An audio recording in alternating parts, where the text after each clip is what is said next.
सभापति जी, गंगा हमारे लिए साधारण नदी नहीं है, गंगा हमारे लिए माँ है।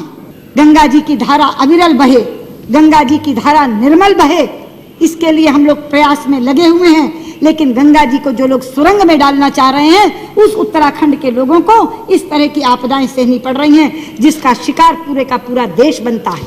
जितना मर्जी पैसा खर्च हो गया हो, मत दिखाइए हमें वो एस्टिमेट्स, मत बताइए कि इतना पैसा खर्च हो गया। अमूल्य जिंदगियां जा रही, खत्म हो रही हैं। पूरे का पूरा उत्तराखंड आज विप्लव की कगार पर खड़ा है।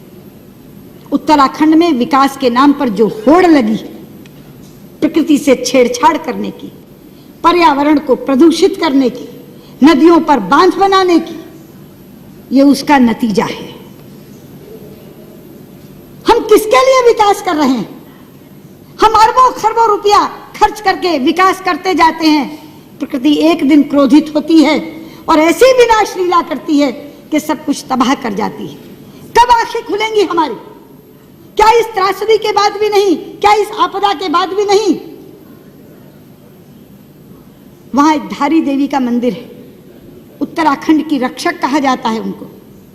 उत्तराखंड की रक्षक देवी धारी देवी, उन धारी देवी के ऊपर भी एक विद्युत परियोजना चल रही है, जिसमें धारी देवी को जलमग्न करने की योजना थी। हमारी पार्टी की नेत्री उमा भारती एड़ी चोटी का जोर लगा रही थी उस धारी देवी को बचाने के लिए।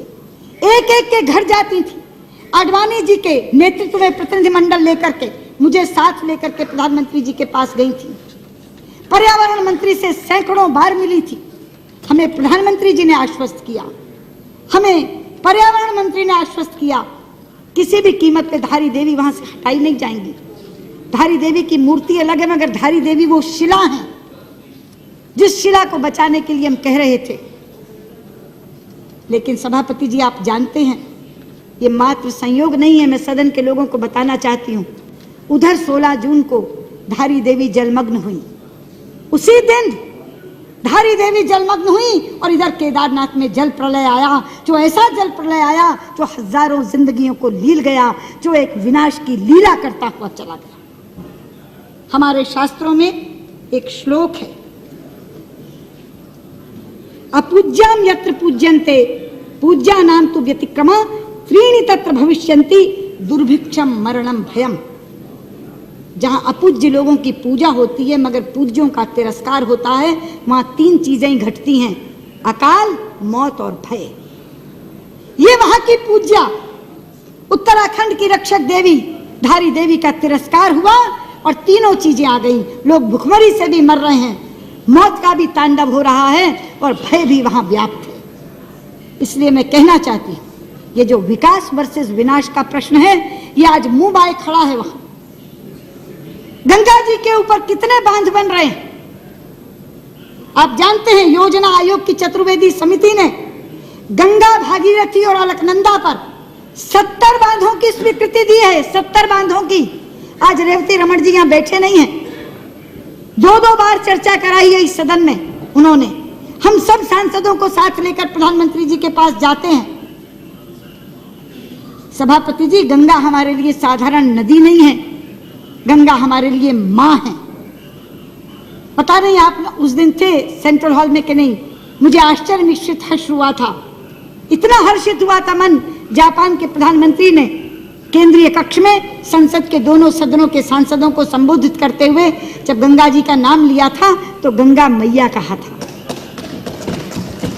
वो लोग हमारी भावना की कद्र करते हैं, वो हमारी आस्था की कद्र करते हैं, वो गंगा जी को गंगा मैया कहकर संबोधित करते हैं और हमारे लोग गंगा मैया को सुरंग में डालने की योजना बना रहे हैं।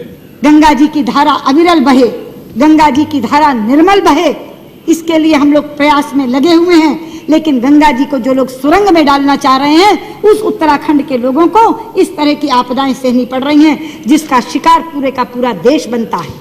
इसलिए मैं आज यहाँ खड़ी होकर ये कहना चाहती हूँ, धारी देवी को पुनर्स्थापित करने का काम करिए।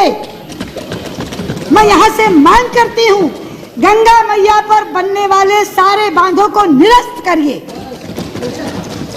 जितना मर्जी पैसा उस पर खर्च हो चुका होगा, जो पैसा आपके राहत और पुनर्वास पे खर्च होने वाला है वो उससे कहीं कम होगा। जितना मर्जी पैसा खर्च हो गया हो, मत दिखाइए हमें वो एस्टिमेट्स, मत बताइए कि इतना पैसा खर्च हो गया। अमूल्य जिंदगियां जा रही, खत्म हो रही हैं। पूरे का पूरा उत्तराखंड आज विप्लव की कगार पर खड़ा है।